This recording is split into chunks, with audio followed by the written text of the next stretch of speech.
Hello everyone, this is Kevin Ringstaff again from Pet Cloud, and I'm really glad to be with you again here today. And the topic that I have for you today is something that a lot of people I'm sure have questions on. And it's about how to talk to your children about death and dying. I chose this topic because of it wasn't what I was originally going to talk to today, so I pushed that to the following week. But I went to a library event this week. They're doing this series on death and dying, and this particular one was all about how to talk to children about death and dying. And I thought it was so informative and so inspirational, some of the topics and speakers that they had, that I felt I just had to share it with you today and talk more specifically about how we can incorporate that into the loss of a pet. So some disclaimers real quick. One, I'm not a licensed psychologist. Two, I'm not a child psychologist, nor am I a parent, right? So take this advice and apply it to your children as you know them, because of course you know them best, right? I've divided this up into different sections, and you can see the different sections in the video notes below. So once you get through the introduction and sort of the general body and discussion of this, I break this down into different age groups, because how you talk to children depends on how old they are. We all develop differently, and we all have different levels of maturity as we age and as we grow, and what you say to your kids will change as they grow. And so you can just jump to that relevant section, or you can just listen to the whole thing. You ready? Yeah. So the San Francisco Public Library did this series on death and dying, and there were three presenters. There was Don Gross, who has a radio show on 91.7 right here in the San Francisco Bay Area. And she talks, and the name of the show is Dying to Talk, where you call in and you ask questions and you just have an open and frank discussion about grief. Patricia Murphy and Andrea Bass, who are both co-founders and work at Josie's Place, which is a nonprofit foundation for helping grieved youth and families process this grief. And Josie's Place is located right here in San Francisco. A lot of my resources and links come from a facility called the Dougie Center.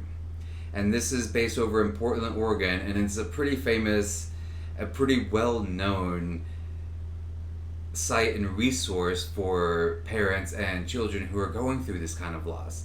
So I would encourage you to check out some of that, and I'll again put those down in the show notes below. So some basic information before we get started. I'd like to start by saying that just like in adults, grief is a normal and natural reaction for children to have when they experience the death of someone significant. The absence takes time to fully adapt, and time for them to fully accept and integrate into their lives. And they often, just like adults, will continue to carry that grief with them throughout their lives.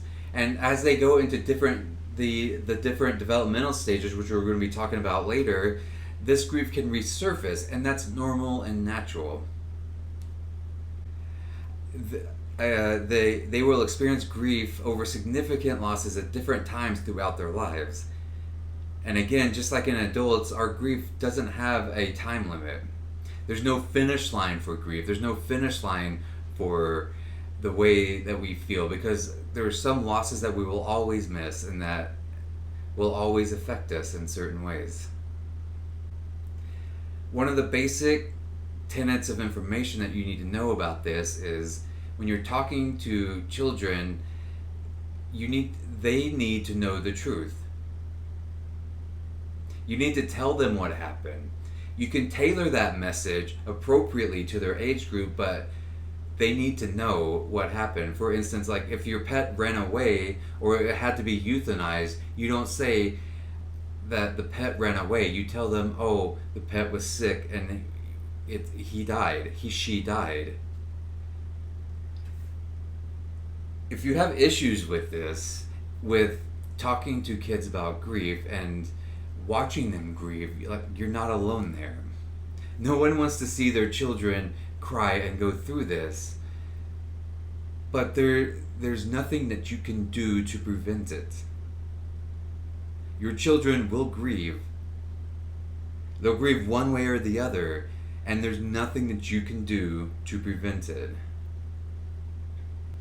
And children in general don't have the hangups of grief that adults have. Hangups that they have are the hangups that adults have about grief are those that are developed over time, like because we haven't been taught how to grieve, because everyone else in our lives have done everything and hammered down this notion of how we should grieve by this. And so by this point in life, we feel awkward about talking about it, and we feel awkward and uncomfortable when someone else is crying in the same room with us, right? But children in general don't have those hang-ups. They're very frank, they're very open, they like to ask questions, they like to learn. And they need to learn how to grieve, and this is exactly how they do. This is exactly how they learn how to grieve, by going through it, by watching you grieve, by grieving themselves, by learning what it feels like to lose. Because again, you can't stop them from grieving, you can't stop them from having loss in their lives. The next thing I'd want to talk about is how their grief is unique to them. Just like your grief is unique to you and all your experiences you've gone through, their grief is also unique to them. For example, if they lost a family dog, you might have had that dog even before they were born, right? So your feelings of loss and the relationship that you have lost and the emotions you feel are going to be different than those of your child. Your child might have, and probably did, play make-believe with them. They had their own world with them. That pet was there with them when they got in trouble, or they were sent to their room, or you were too busy, or whatever. But that pet was always there. It was always accepting, always willing to play. And that is the relationship that they lost. And what goes on in their mind and what they have lost is totally unique to them. And that's okay. And that's why we talk about it. We talk about what we've lost. And when we don't talk about it, children tend to feel alone, disenfranchised. Like their grief isn't as important as your grief or adult grief. They feel alone and misunderstood, and as a result, they internalize everything and push it down and hold on to it, and they act out in certain ways as a result of it. Again, they learn how to grieve through watching you. The third thing I want to say about this is that children often experience personal growth as a result of their loss. Just like adults, they report being more sensitive to the losses of others, like other children, other people in their peer groups, but also other adults that they could see going through grief, because children are very perceptive. They're very perceptive about what they see and hear, and they can see and learn about when other people are grieving, and they can be there for them and in just new ways. They report a better appreciation for life, and they are more grateful for what they have right now, which means they enjoy living in the moment. They enjoy the present. They are more present. They live in the present generally. And the final point I want to make with regards to talking with children about grief is repetition. It might take some time for some of this to sink in, and you can expect, just like any other thing you're teaching them, repetition. You say it over again and over again. You're going to be answering the same questions over again. And this talk that I heard was all about talking about to children who have lost parents, and some of them keep asking over and over, where's mommy? When can we go see her? Where's daddy? When's he coming home? And they answer these same questions the same way over and over again, and it eventually sinks in, but it's different for everyone. Because again, there's no magic finish line for grief. And the last thing I want to talk or say just real quick, and this is a quote by one of the speakers, Patricia Murphy, is that when you talk to kids about grief, you have to remember that kids are kids first. They're grievers second. Which means kids are going to do kid things, and then they're going to grieve secondly. So they might ask about something very morbid about grief and about, what happened. Like, what happened to Fido? Oh, he died. Cool. Can I have a cookie? Because that's how kids operate. And before we go on, I want to ask you just for a moment to think about the very first loss that you had. That first loss, when you were back in your childhood, like, bring it into your mind just for a second. When you think back to that loss, did you get the support that you needed? Like, were you able to talk to adults in your life about it? Did you feel like you were understood?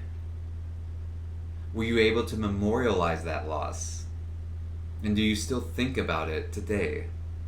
Because I talk to adults all the time who, over the loss of a pet in their adulthood, like the first pet that they have in an adult, they also tell me about this first loss as a child and how it was just swept under the rug and not talked about and replaced immediately with another dog or another cat. And so I want you to think and remember what it was like for you as a child when you had that loss, as we go through some of these topics going forward.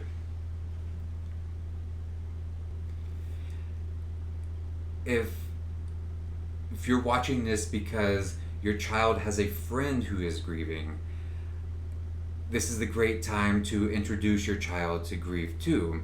And we just did an episode on this. You can go back to the very first one where I talk about how to talk to friends who have lost and who are grieving. And this is you comforting someone else. And a lot of those concepts are totally applicable to children. And this is the time where, like, again, we're learning how to socialize. We're learning how to be there for others. And so you can set an example. So if you know of another child who's going through grief, you can set up a play date to where you and your child go over and talk to their parent and their child, who probably are both grieving. You can comfort your friend, the mother, the father, the caretaker, whomever that might be. And your child gets to watch you and learn how to comfort. And by extension, they can also comfort their grieving friend. The corollary, the opposite of that, is to bring it back, like to set up play days to bring non-grieving children over to your house. To set up play dates that way and to teach those children how to comfort other people who are grieving. Obviously, you can't take the pain away from them, right? But when we are present in that space with people, even children, you can sit in that place of pain, and it's so comforting to know that you're not alone. Occupy that space with them. It's uncomfortable. It's never intended to be comfortable, right? But this can really help them feel and be understood. It can make them feel like they've been heard. Because like when you're thinking back at your own childhood memory, like we talked about at the beginning of the episode, the one that you brought into your mind, were you heard? Were you supported through your loss? Did you have someone to listen to you as you were going through that?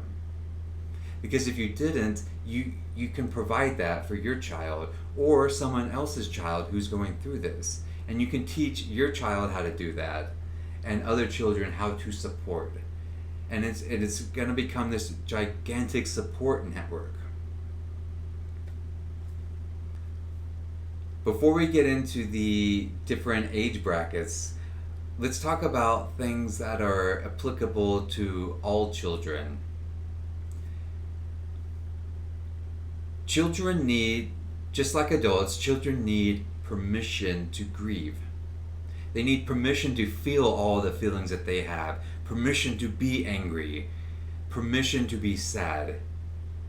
And a lot of one thing that's very helpful when we talk about feelings to children is have them name what they're feeling.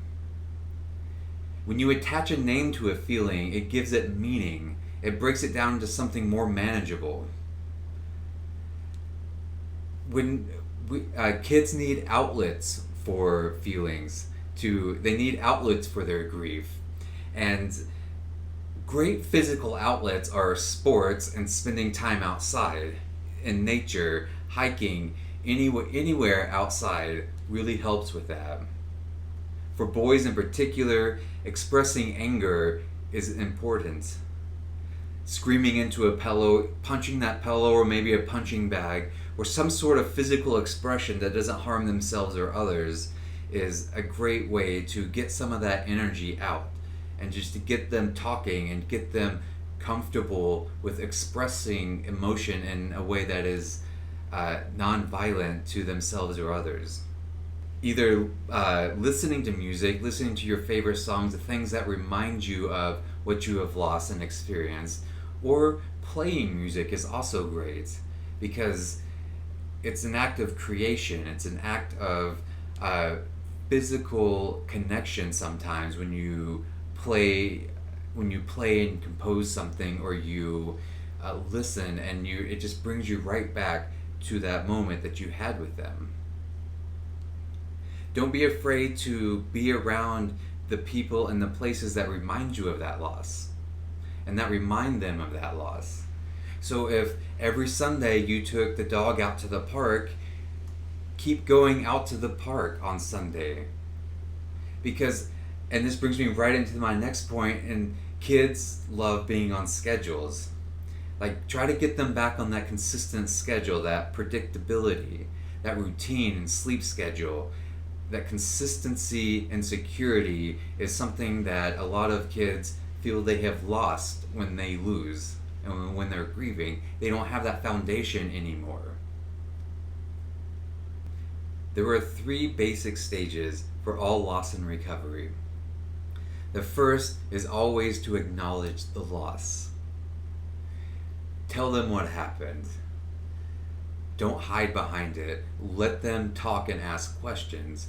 The second thing is think the thoughts and feel the feelings. Think the thoughts that you have, whatever you're thinking about the loss, whatever comes to your mind, get it out and feel the feelings. Let them be sad. Sit with them in that sadness. Let them be angry. Give them a outlet for that anger. If they need alone time, let them be alone to process it in their own time. And the third thing is move the physical to memory. That means move the physical connection that you have and that you have lost to make it a memory, make it that continuing bond, because this is how we re-engage in life. All of this that we have lost is now internalized in our memories and our thoughts and our feelings and our actions going forward. This continuing bond that I'm going to be speaking a lot about in future sessions, but this continuing bond is all about the idea that you have lost the physical aspect of it, but your memories and your emotions and what they taught you, and everything that they were is still with you. It has not gone anywhere. It's still there. It still makes you who you are. It defines you as a person, and you carry it with you. And this is what you do to re-engage back in life after a loss and after a tragedy. So let's get into the 5 different stages. Our first one that I'm going to talk about, I'm going to break into 2 different sections. This is how you deal with babies and infants and how they react to loss. The first one is from 0 to 10 months old. This is the infant stage. This is a tiny little baby, right? They experience loss as an absence. They won't know anything or notice anything but the absence of a primary caregiver or any significant person that has been around for a long time. So they probably won't notice the death of a pet unless that pet was with them 24/7 or at their beck and call or all the time. They probably won't notice it. But if they do, what we do is just give them more love and attention. The next stage of this is from 10 months to about 2 years. This is the baby phase. And babies can sense your grief. Babies will also try to imitate your emotions.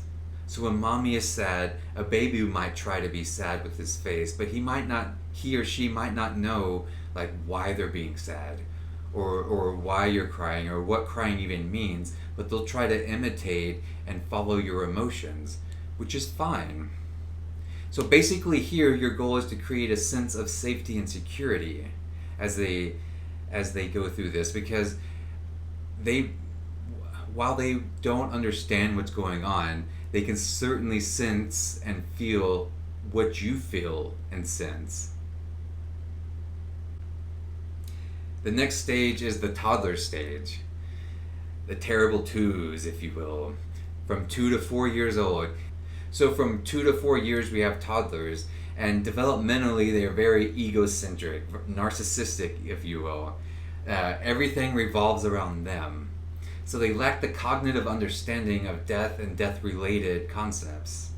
So they're just learning how to talk, they're just learning how to walk, they're just learning how a whole bunch of things. And at this stage, they notice when something is awry. So when they ask, you give them short, honest answers. If they ask where your cat went, if your cat died, or if grandma died, what you want to do is to separate that out from being from normality. So like they understand sick at that point, but you can say things like, Blazer was very, very, very, very, very, very, very sick. That's how you differentiate. That's how you can separate that in their mind from being normal sick to being old age and dying sick. Because then they might feel afraid whenever they hear the word sick. Otherwise, their concept of death, if they have any at all at this stage, is very temporary. They believe death is reversible. They might even think of death as being abandonment. Like common responses are like, did you know my mom died? When will she be home? Oh, daddy died in a car wreck. When are we gonna go see daddy? At this stage, kids watch a lot of cartoons, and as we know, a cartoon character can die in one scene, and then immediately in the next scene, they're just back up in life and normal. And this is how they view death, is it's very temporary. Their typical responses at this stage are very intense, but brief. They're oriented in the present. They're most aware of changes in patterns of care, and again, you're going to be asked the same questions over and over again. which is fine and it's normal. It's how they learn. So you want to answer these in short, honest answers. A lot of reassuring, a lot of nurturing. Again, the constant routines are very great for them at this stage. Kids in this stage also, they like to act out and play a lot. So they might ask some very morbid questions and then ask for a cookie right afterwards, and that's normal. That's just how kids are. Kids are kids first, and grievers second. Our next age group is kids from 4 to 7 years old. During this time period, they are developmentally more mature. They're gaining their own sense of autonomy. They're experiencing the world outside their immediate self. They're learning how to talk. They're learning how to do fantasy wishing and thinking and do make believe. They initiate initiative phase seeking as the initiator. They go out and they start things. They play. They ask questions. Their concept of death is reversible still. They like to personify death. Sometimes they feel responsible for the death because of things that they've thought or things that they've done. Like, it was my fault. I got mad at the dog and then the dog died. So it's my fault. Like, if I wasn't mad, they'd still be here. And they can totally feel responsible for this loss. And again, like, you want to respond to this through open and honest talk and just more verbalization and just they have a greater concern with the process of how dying happened. Like, how did this happen? Why is it happening? They might act as if nothing has happened at all. Some common signs of grieving during this phase is regression. They might revert back to an earlier stage for comfort. They might act out more. They might have nightmares. Their sleeping patterns might be disturbed. They might not be able to eat and drink normally. They might possibly play more violently with other children. A lot of kids like to take on the role of the person who died. They might act like the dog all the time, or have problems letting go of that fantasy that they used to have with that animal. A lot of things that you can do with this is to use drawings and stories to help demonstrate what has happened. And again, we always like to allow and encourage expression of energy and feelings through these physical outlets. But when you're talking to them and telling them about death, you want to be direct. You don't want to use euphemisms because they don't understand them and it's going to confuse and scare them. For instance, you want to use the words dead, dying, gone, instead of put to sleep, or gone to heaven, or bought the farm, or what have you. Because when you say things like, oh, we put them to sleep, then you might be introducing fear of sleeping into their head. That, oh, if I go to sleep, am I going to die like daddy, or am I going to die like dog? They might ask about where they are. So you might have to say things and explain what being dead is. Like, I mean, and a good way to say this is, when you're dead, you don't eat. You don't have to eat. You don't have to drink. You don't have to sleep. You don't have to breathe. They might feel like you can tell them that when you're dead, you're not scared, because they might feel it, specifically if you buried them, that they're all alone and scared and alive in a hole in the ground. And you might have to reassure them over and over again and tell them over and over again that no, when we're dead, we don't eat, we don't sleep, we don't feel, and that's okay. It's normal. And again, we want to have some predictability in this phase. If they've lost any sense of schedule, you want to bring them back to that as soon as you can. And they'll let you know if they have questions. And just answer it as directly as possible. Again, kids don't have the same hangups that adults do on grief. This is all adult construction about shying away from what's actually happened and saying things that like put to sleep, gone to a better place, etc. But kids, you gotta be direct with them and just answer their questions to the limit of their ability to understand. And you know this better. They're your kids. The next group of kids that we're going to talk about are the adolescents from 7 to about 11, maybe 12 years old. Developmentally, this is where we have more concrete thinking. This is where we start getting self-confidence to be able to go out into the world. We start socializing more. We have friend groups. We have peers. We care what our peers think. We have a greater cognitive ability that has developed over the years.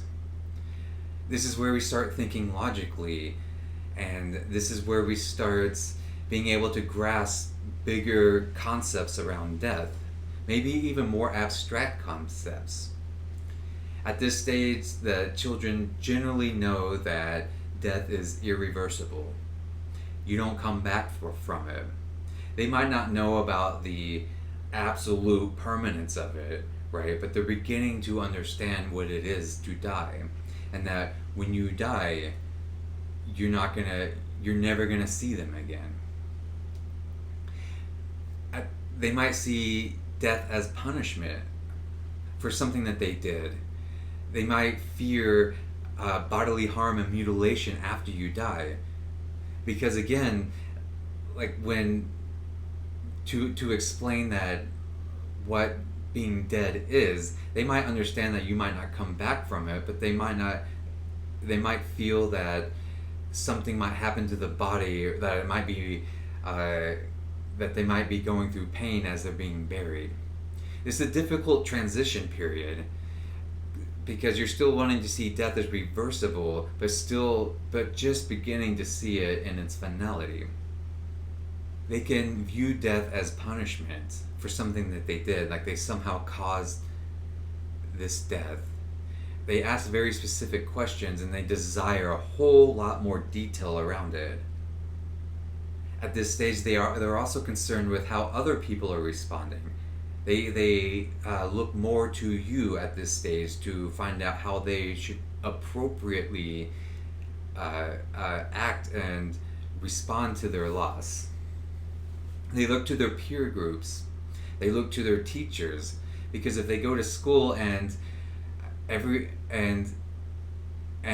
sad and they show it and then nobody reciprocates, or they feel like isolated because of it, well, they're going to be less likely to do that again in the future. And so it's very important at this time to talk to them. And well, it's always important to talk to them, but specifically as you're starting to develop these social connections, to maybe include other friends in with the discussion.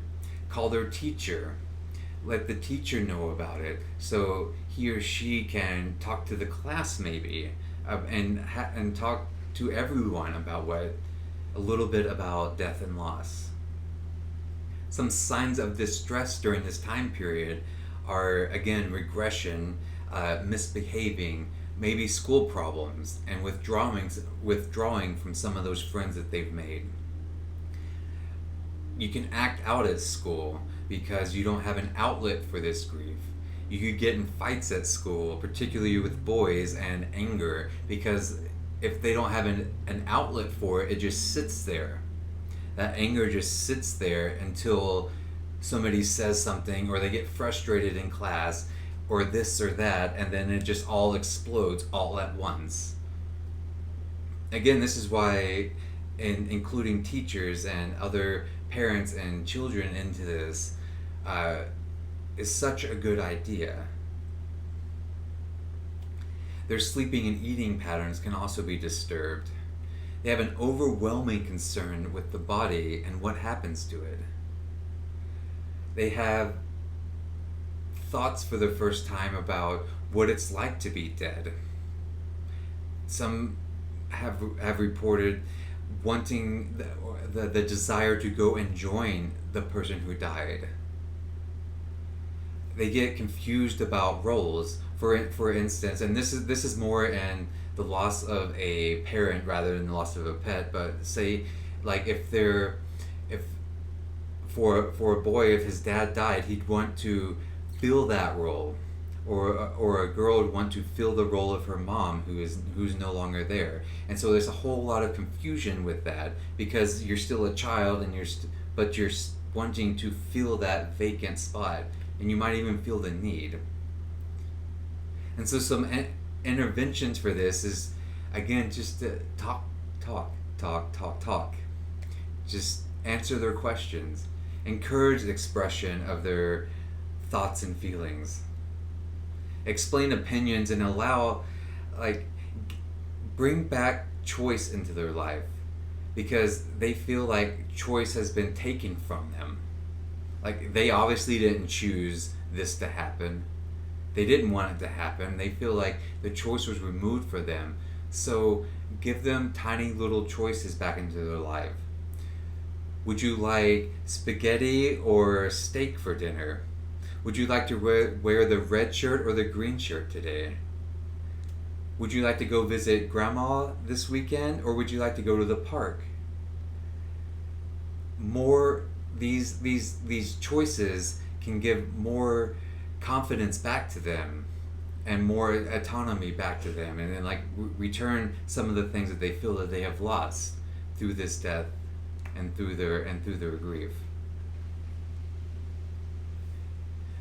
At this stage, you want to tell them as soon as possible when a loss has happened. They'll figure it out if you don't. And when they figure it out and you're not talking to them, well, they're going to make up their own story, because this is the time where that imagination starts. And if they feel responsible, that imagination's going, and you're not talking, they're going to have their own story. And that's going to be a whole kit and caboodle of problems later on too, if that's not immediately addressed. So the general advice is to be open and just include them in the conversation. Especially if you're talking about a pet that you're going to have to euthanize and you know it, tell them. Let them say goodbye. Saying goodbye is so important. It's so important to have these last rituals, even for children. So include them in this discussion. Tell them why. Tell them what's going to happen. Answer their questions. And allow them to have some sort of choice. Would you rather bury the dog, or would you rather have him cremated?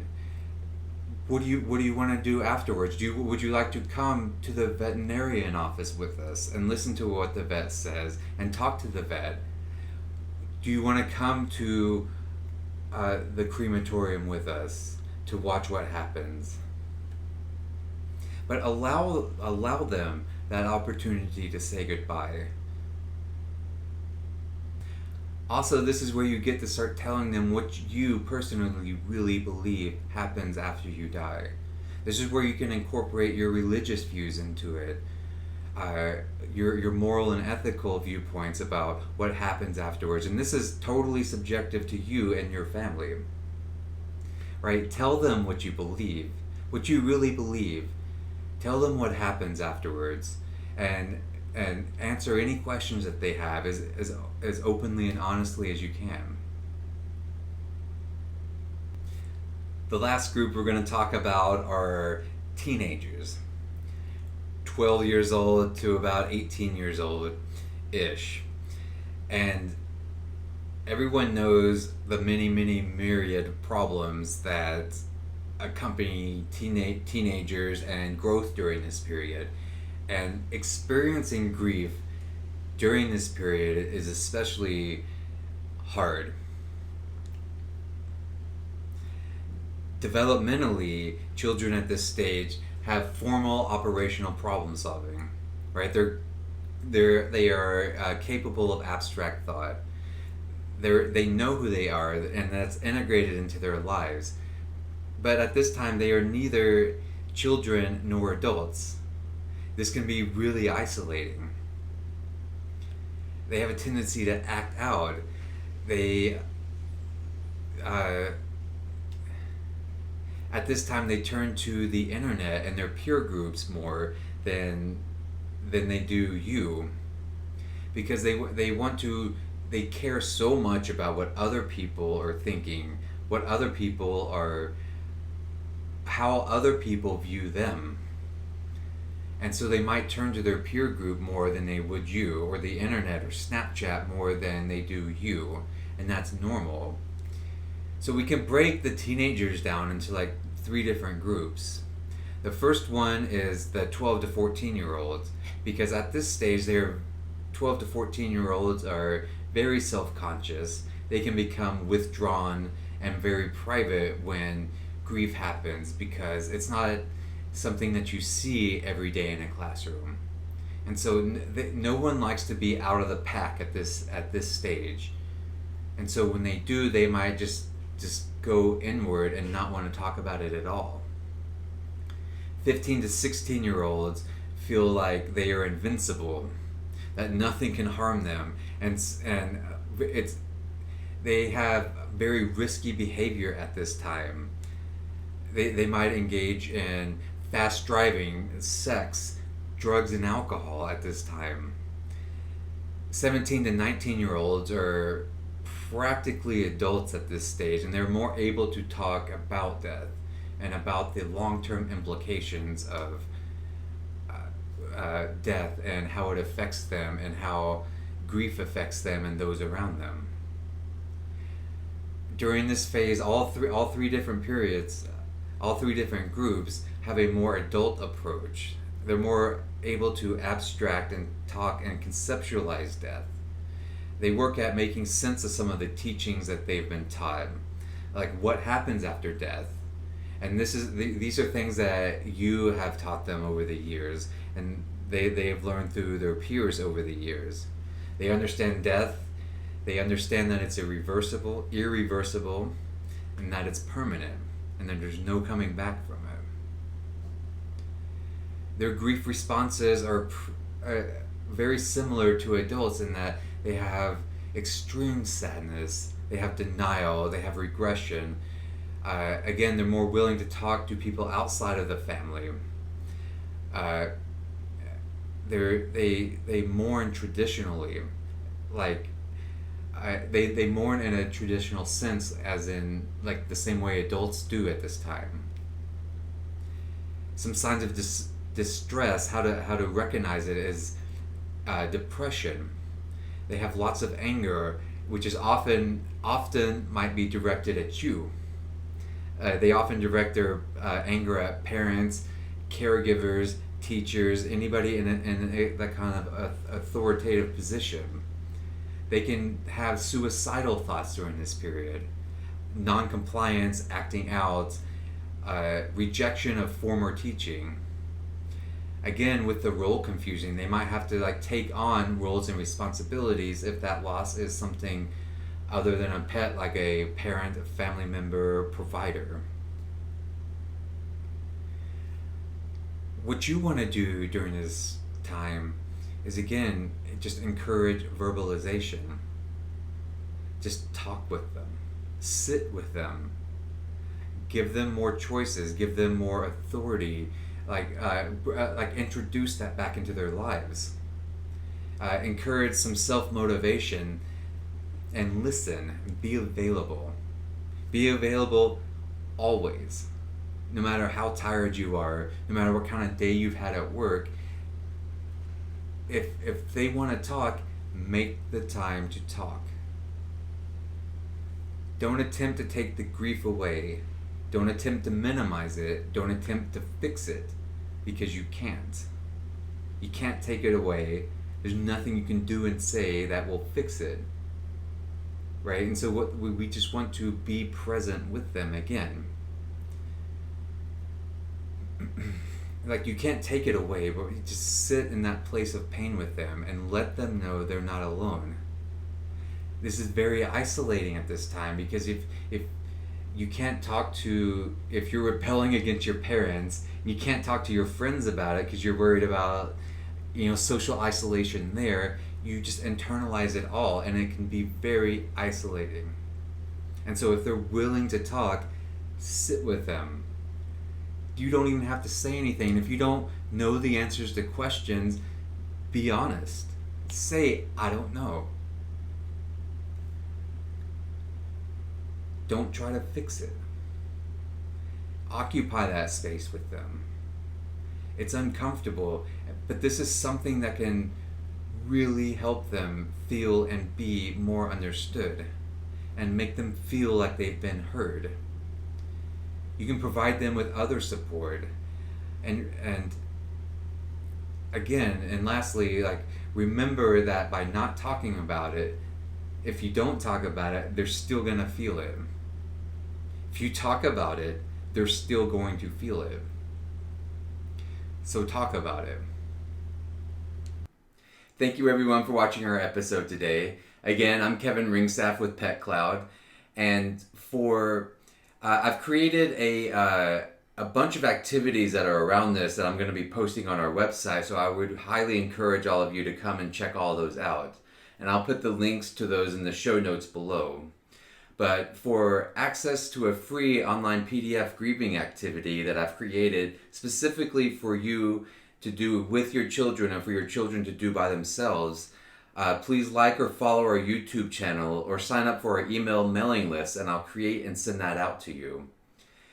This is an activity, and I'll send you a link to a questionnaire so I can tailor that activity to a specific age group or specific loss that they're going through.